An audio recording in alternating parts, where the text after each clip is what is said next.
మా తెలుగు తల్లికి మల్లెపూదండ, మా కన్న తల్లికి మంగళహారతులు. ఈ పరాభవనామ సంవత్సర ఉగాది శుభాకాంక్షలు తెలుగు తల్లి ముద్దు బిడ్డలందరికీ. వేదికను అలంకరించిన పెద్దలకు, వేదిక ముందున్న తెలుగు తల్లి ముద్దు బిడ్డలకు నా నమస్సుమాంజలు. మళ్ళా గజగౌరి గారు చెప్పినట్లుగా తెలుగదేలయన్న దేశంబు తెలుగు, ఏను తెలుగు వల్లకుండ తెలుగో కండ, ఎల్ల నృపులు గొలువ ఎరుగవే బాసాడి దేశ భాషలందు తెలుగు లెస్స. కానీ ఈ పదం చెప్పుకుంటున్నామే కానీ అనుసరించే వాళ్ళు చాలా అరుదు. మన దౌర్భాగ్యం. భాషేతరులు, తెలుగు కానివారు. నిజం చెప్పాలంటే కృష్ణదేవరాయలే తెలుగు కాదు, తులువ. అదేవిధంగా యామరింద மொழிகளில் தமிழ் மொழிக்கு இணையான மொழியுண்டோ అని తన మాతృభాషను చెప్పుకుంటూనే గొప్పతనాన్ని సుందర తెలుగిని వాటి సైతే అన్న మాకవి భారతి. ఎందుకో మన భాషను గురించి చెప్పుకునేందుకు అంతగా సాహసించాం. హలో బ్రదర్, ఇక్కడ వచ్చి కూర్చోండి, మీతో మాకు చాలా ముఖ్యమైన అని అనరు. మీతో ఇంపార్టెంట్. ఎందుకు చెబుతున్నాను అంటే ఆంగ్ల భాష వచ్చి వాడకూడదు అన్నది కాదు, వాడాలి కూడా. జీవితంలో పరస్పర అవగాహనకు భాషలు దోహదపడతాయి. అంత మాత్రాన ఇతర భాషలను ద్వేషించమని కాదు ఉద్దేశం. உன்னை அறிந்தால் உன்னை நீ அறிந்தால் உலகத்தை போராடலாம், உயர்ந்தாலும் தாழ்ந்தாலும் తల వణంగామని నీ వాడలం అన్నారు. నీ భాషని, నిన్నును, నీ అస్తిత్వాన్ని కాపాడుకో ముందు. తరువాత శక్తి ఉంటే పివి నరసింహారావు గారికి తెలుగు భాషలో పాండిత్యం అపారం. హిందీ భాషలో కూడా అంతే ప్రావీణ్యత ఉండబట్టే ఈ దేశ ప్రధానిగా చలామణి అయ్యారన్న సంగతి మనం మర్చిపోవాలి. తప్పే కాదు. ఏ భాషనైనా నేర్చుకోండి, కానీ నీ మాతృభాషను మాత్రం మరవద్దని దయచేసి మీకు చేతులెత్తి మొక్కుతున్నాను.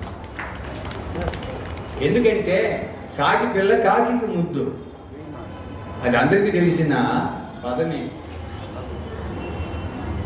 అలాంటప్పుడు మన భాష ఇంత విలువైనది అని ఇతరులు చెప్పేంత మనకంటూ ఒక జ్ఞానం లేదా?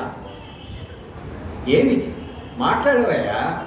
అతనికి అర్థమయ్యే భాషలు హిందీ కావచ్చు, కన్నడ కావచ్చు, మలయాళం కావచ్చు, ఆంగ్లమే కావచ్చు, మాట్లాడు, తప్పే కాదు. అర్థం కాని వాడి దగ్గరికి పోయి నీ భాష ప్రభావం చూపిస్తూ అడిగితే వాడికి అర్థం కాక నువ్వు నష్టపడతావు, వాడు నష్టపడతావు. వాడు నష్టపడతాడో లేదు కానీ నువ్వు నష్టపడతావు. కాబట్టి ఏతావాత చెప్పేది ఏమిటంటే నీ భాషను నువ్వు ప్రేమించు ముందు, తరువాత పరభాషను స్వాగతించు. తప్పే కాదు.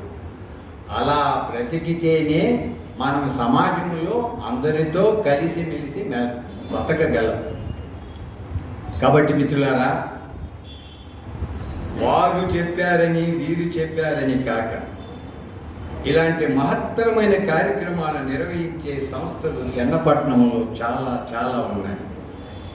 ప్రతి సభకు మనం హాజరు కాలేకపోవచ్చు, కానీ సందర్భం దగ్గరలో ఉన్న సమావేశాలకంటూ వెళితే అక్కడ సఖ్యత సౌభ్రాతృత్వం మనకు ఏర్పడుతుంది అన్నది గమనించాలి. ఒక సభకు వచ్చిన తర్వాత ఒకరినొకరు పరిచయాలు ఏర్పరచుకుంటాం. మనం ఎవరమని పరిచయాలు ఏర్పరచుకుంటాం. ఒకరి కష్ట సుఖాలు ఒకరు పంచుకుంటాం. ఈ కలయికి కూడా ఈ సమావేశాలు దోహదపడుతున్నాయి.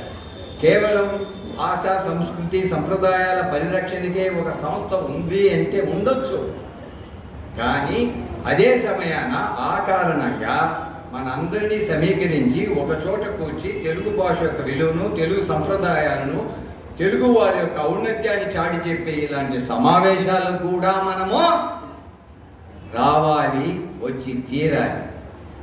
ఆ ఉద్దేశం ప్రతి తెలుగువాడిలో ఉండాలి.